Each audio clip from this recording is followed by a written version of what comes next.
please rise in body or spirit and join me as we speak aloud our affirmation as a reminder of the promises we make in this gathered community.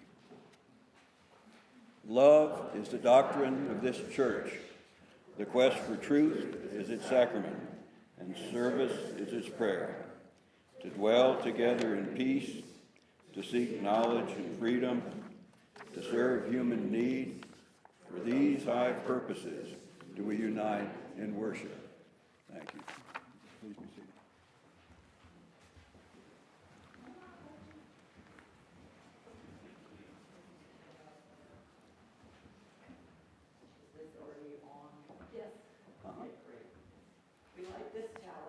And inner peace, love for each other, and faith in ourselves. Also, to be welcoming to whomever we meet, and kind to all living creatures. So gather around this light of hope as we share this time together.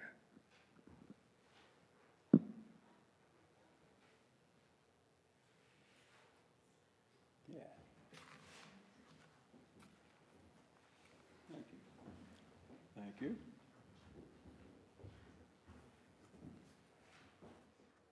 When I was in graduate school in New York City, creating experimental theater professionally, I was convinced by the world I lived in that real theater, true art, contained an ineffable but critical component of individual suffering. The tortured artist would slog through the city streets to create an insightful piece of humanity, replete with often ironic woes and unsparing criticism. I was taught that the work of theater was to be transformative, but such a change could only happen through witnessing the hardships of the world in real and abstract ways. Musical theater, for many of my friends and colleagues, was a distraction, a dilution of the power of the art form. It was worlds apart from the real work. Musical theater was for, dare I say it, tourists. Last month, over a decade of experience creating theater with people who are incarcerated, I closed a production of the musical Godspell with 150 residents, and that was transformative. And yes, there was suffering. Prisons themselves breed suffering through isolation and dehumanization.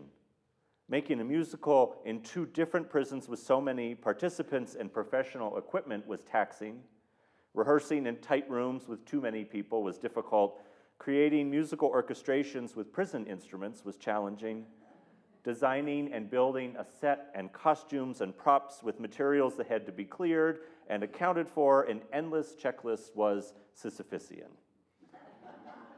Sisyphus in the Greek mythology is the king who somehow eluded death twice and was punished for eternity by Hades, who devised the unbearable task of making him over and over again roll a boulder up a hill only for it to tumble back to the base. The philosopher Albert Camus, in writing about Sisyphus and the absurd nature of the world, challenges this myth by demanding that we imagine Sisyphus to be happy. In fact, he writes, we must do so. Happiness is often seen as the opposite of suffering, but happiness is elusive and singular. It's something we're sold as a solution to our individual pains. Sisyphus could very well be happy on his own for eternity. Through the process of creating a musical in prison, we could have decided to have been happy amidst the suffering. We could have decided that our individual happiness was enough to drive us forward. We could have done our own thing and left with a smile on our faces, none the wiser about the world around us. But that was never an option for me. The antithesis of suffering is not happiness, it's joy. Suffering and happiness can happen in isolation. They can live inside all of us, but joy defies that logic. Joy forces us into relationship. As Ross Gay writes, joy is the mostly invisible, the underground union between us.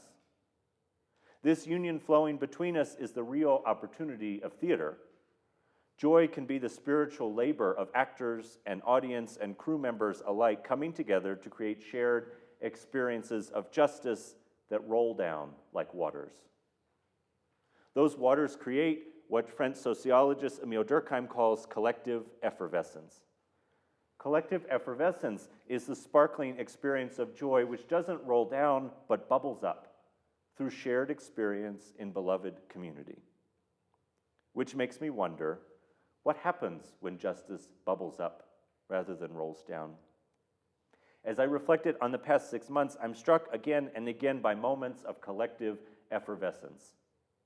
I'm moved by the willingness and work of choosing joy that happened each and every time we all chose to step into a meeting or a rehearsal together. I'm awestruck by the incredible impact even small moments of joy can have in our lives. In preparing for this sermon, I struggled to narrow down these moments to a few that could fit neatly into a narrative. So instead of cramming within those boundaries, I decided to follow my own advice when it comes to glitter and most good things in life: more is more. It brings a smile to my face to share a few moments of collective effervescence, a few experiences of joy that came out of creating a new world together. Like the fact that 4 different men saw their mothers after a performance for the first time in over a decade.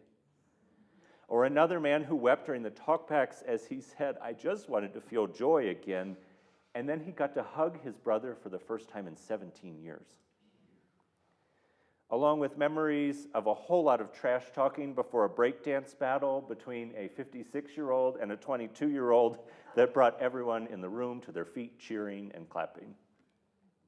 There was the experience of a trans woman trying on dress after dress for performances, receiving compliment after compliment for the first time in her life.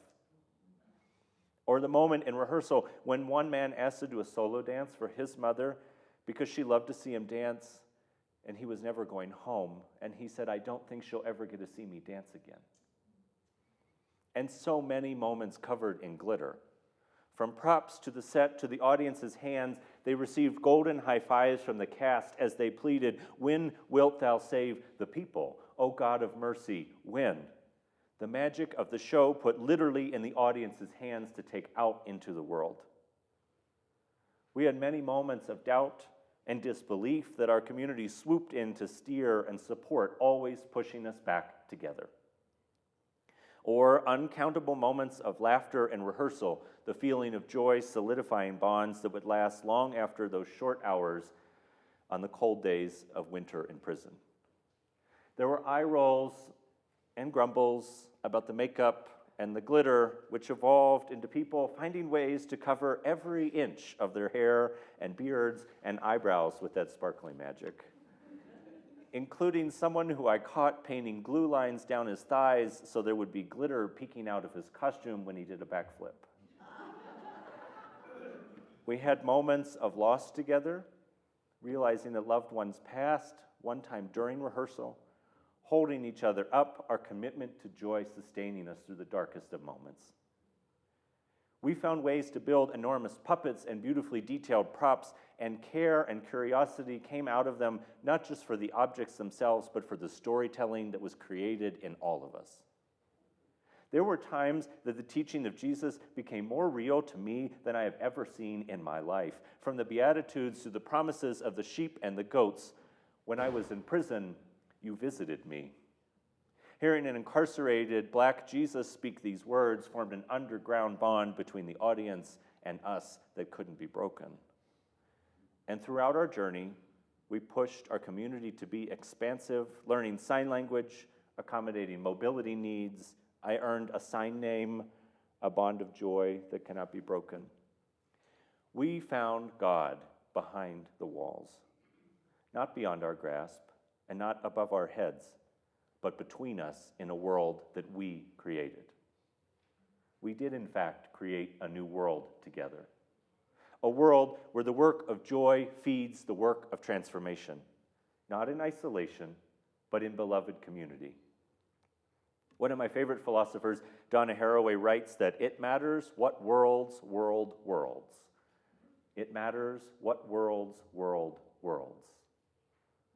When I was watching every one of the performances of Godspell, I found myself swept up in our world jumping and cheering, clapping and dancing, joy embodied, justice was surely bubbling up in that space. And once when I landed back on the ground, I recalled my graduate work and the promises of suffering. Looking out onto the stage covered in glitter, smiling, singing, gleaming people who had been forgotten about, bracketed by an audience, clapping and cheering, surrounded by music and lights, enclosed in prison walls, all I could do was cry. Rooted in that moment, the invisible underground union between us all, I knew this wasn't for tourists. It wasn't for people passing through. It was more work than suffering. Joy is harder than anything I've ever done. It was a world that we had worked so hard to create together. There was some part of it alive in us whose name is forever. It was a world that whirled new realities for those who built the show and for those who witnessed it alike. That is the work of transformation. May it be so.